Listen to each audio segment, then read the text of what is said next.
जब जब विपक्ष की किसी चुनाव में हार होती है तो पार्टियां अक्सर टूट की कगार पर पहुंच जाती है। ये एक सियासी ट्रेंड पिछले कुछ सालों से लगातार देखने को मिला है।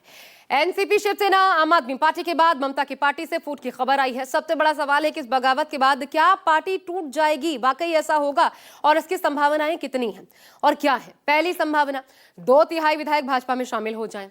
टीएमसी के कुल 80 विधायक हैं, इसमें से 2/3 का मतलब है 54 विधायक भाजपा में शामिल होते हैं। अगर ऐसा फैसला लेते हैं तो ऐसे में दल बदल कानून इन विधायकों पर नहीं लगेगा। हालांकि भाजपा ने इससे इनकार कर दिया है, आपने सुना भी, और उनका इंटरनल मैटर इसे बताया है। दूसरी संभावना है टीएमसी 2 धड़ों में, यानी कि 2 गुटों में बढ़ जाए।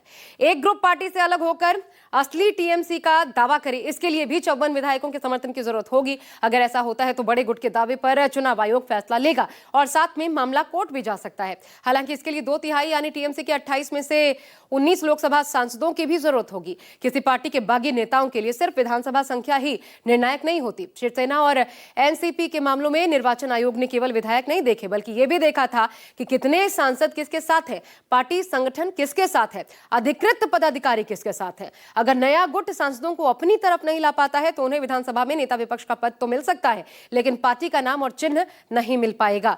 तीसरी संभावना क्या है? नया गुट अलग होकर अपनी नई पार्टी भी बना सकता है। इसके लिए भी 54 विधायकों को एक साथ टीएमसी छोड़कर नई पार्टी में शामिल होना पड़ेगा।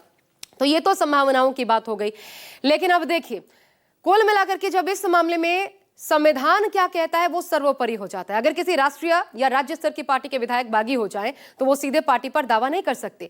यह मामला मुख्य रूप से 10वीं अनुसूची में लिए दल बदल कानून, पार्टी संगठन के संविधान और निर्वाचन आयोग के नियमों से तय होता है। 91 संविधान संशोधन 2003 के बाद कम से कम 2/3 विधायक मूल पार्टी से अलग होने का निर्णय लेते हैं तो उन्हें अयोग्यता से छूट मिल जाती है। इसके बाद चुनाव आयोग ये जांच करता है कि पार्टी पर असली नियंत्रण किसका होगा। इसके लिए 4 पॉइंट्स तय किए गए हैं। पहला पॉइंट, पार्टी संगठन किसके साथ है। दूसरा पॉइंट, राष्ट्रीय या राज्य कार्यकारिणी किसके साथ है। तीसरा, पार्टी संविधान क्या कहता है। और चौथा, चुने हुए प्रतिनिधियों का समर्थन किसे हासिल है।